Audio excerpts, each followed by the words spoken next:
Hello everyone, welcome to the Study Hacks Institute of GIS and Remote Sensing. Today I will try to discuss a very important topic, mainly how we can easily estimate the sea surface nitrate using sea surface temperature. So I'll try to discuss about all of step-by-step process. Then I hope we can easily develop this algorithm, and further you can easily monitor the nitrate in the sea surface.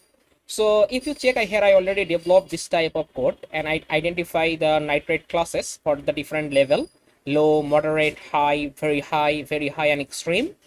So basically in this case, I just try to follow this paper. So this is the one kind of research paper. So remote sensing based estimation of surface nitrate and its vulnerability in the southern peninsular Indian waters. So in this paper, so basically they are apply a formula, so based and make the relationship with sea surface temperature and surface nitrate concentration. Okay, and further they are create this type of formula. If you check, so this is the formula about that to identify for nitrate. So basically this is the study area. So take the Arabian Sea, then Indian Ocean, and also take the Bay of Bengal. They monitor the nitrate concentration, and they are apply the SST, basically sea surface temperature.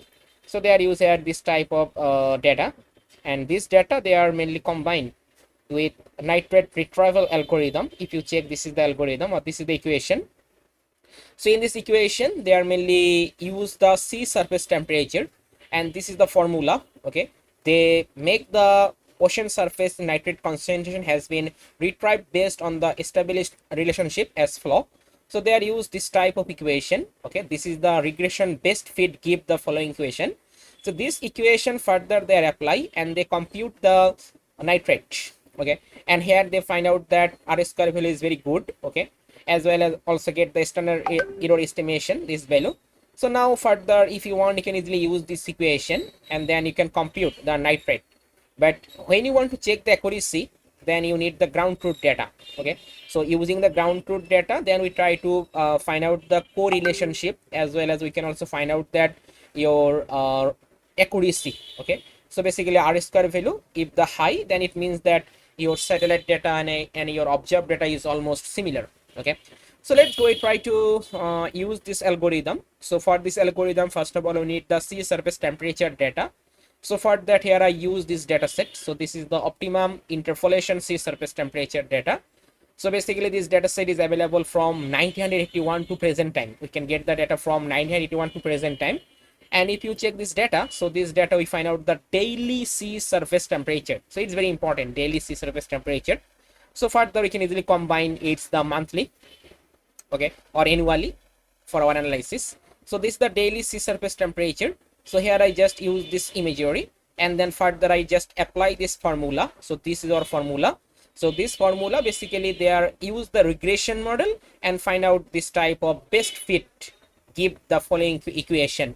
So this equation I can also use, but this equation further we also need to check using our ground truth data or in situ data to find out the R square value or root mean square error or standard error of estimate. So then we try to easily get the better accuracy. So now this is the map. So if you check, so this is our study area. So I take this as the full study area. So this is my study area. So in this study area, first of all, if you check, just I try to show you this map. So this map further I just make the classification, okay, based on the range. So if the nitrate value 0.2 micrometer, then we try to use this color. So then 0.2 to 0.5 we put the moderate, okay, 0.5 to 1 high, 1.2 1 to 3 we find out the very high, and greater than equal 3 is the extreme. So now I discuss about this code, how we can easily create, as well as I also make the time series chart about that.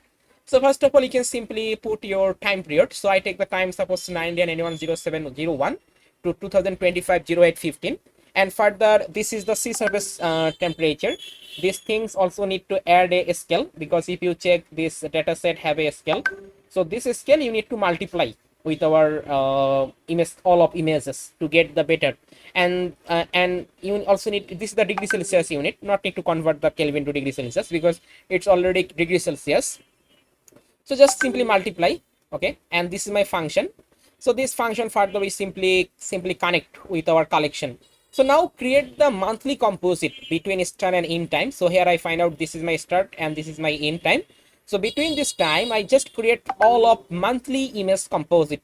So for that, in this case, we are just use a function. So in this function, we simply put the three element, start date, end date, and region, basically my study area. And further, I simply make the month sequence, and then further create the advanced 1 month, and also call the image collection. In this image collection, we simply put the filter, the start and end month, and also convert to Celsius because this is my function variable name, and we compute the monthly average sea surface temperature every month. Okay, and further we just apply this formula. So this formula comes from this paper. So for the nitrate retrieval, this is the unit about that. So this is the formula about that. Okay, this formula we just take from this paper. So this formula is simply compute in this paper, and then further we simply rename it. Okay, and then we simply take the nitrate update was not equal to 0. Just we simply remove all of the not equal to 0 value or null value and click with our study area. So then further we simply connect with our monthly composite, connect with our start and in, and also connect with our study area, because we are just taking the three element. Okay, so just I simply define start date, end date, and region, simply define in here, and so use the function, and further simply show the visualization about that, and then simply make the this type of classification. Okay, 5 classic grade, and then we create this type of map. Okay, so if you want, you can also export this type of map. Okay, and further you can also work as the ArcMap or user software for research paper, but we find out this type of result. Okay, and if you want, you can also check this type of time series chart. Okay, so then you can easily find out that time series chart for every month, monthly time series chart, monthly average time series chart from 1991 to 2025, all of data. And you can also download the CSV file from here, and then you can also use it. So this is the way. Okay, so this is the one kind of formula we are just take from this paper, and then we can just checking the nitrate. So I hope this tutorial will also help you. If you have any question on it out, you can simply ask in the comment section. I'll also give the answer. So today is no more, but I also give you an announcement for upcoming online training program. Basically, this class will be start from your 22 August. We are just start the new batch on advanced Google Earth Engine for geospatial data analysis. So in this online training program, you can learn all of those from beginners to advanced level on Google Earth Engine. And if you have no knowledge about the coding, mainly Python or JavaScript, or totally zero knowledge about the coding section, this course is for you. So I hope after completing this online training program, you are able to do any types of remote sensing analysis very quickly and efficiently using the Google Earth Engine. So the new batch will be start from the 22 August, and we provide mainly 7 days and each day 4 hours. We take the class only for the Friday and Saturday in a week.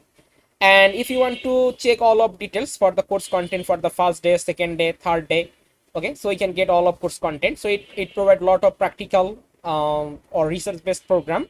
It also show you that air quality monitoring. It also show about the land use, land cover change detection. Also discuss about that urban development or urban growth monitoring, or also discuss about the flood mapping, flood damage assessment. So this type of things we try to discuss in here. And you also try to read all of those course content, and further you can also get the benefit after completing this 7 days online training program. You can get the course e-certificate after submitting all of assignment. You can get the all of materials, mainly slide or PDF. You can get the all of practice code. You can get the recorded session, and you can also get the lifetime teaching support. Okay, so we also have a team. So this team always help you when you face any problem after completing the total 7 days online training program. So as a beginners, when you start the journey with Google Earth Engine, you face a lot of problem. Okay, so that's why after completing the total 7 days online training program, when you face any problem regarding any content, you can get the free support for lifetime, and you also get the research collaboration opportunity to publish the scientific paper. So if you want to join this upcoming session on 22 August, then as soon as possible complete your registration. For registration, simply contact in this WhatsApp number and also contact with this email. Then you can easily book your seat and join our upcoming online training program. So today is no more. Thank you for asking that. Stay happy, stay safe.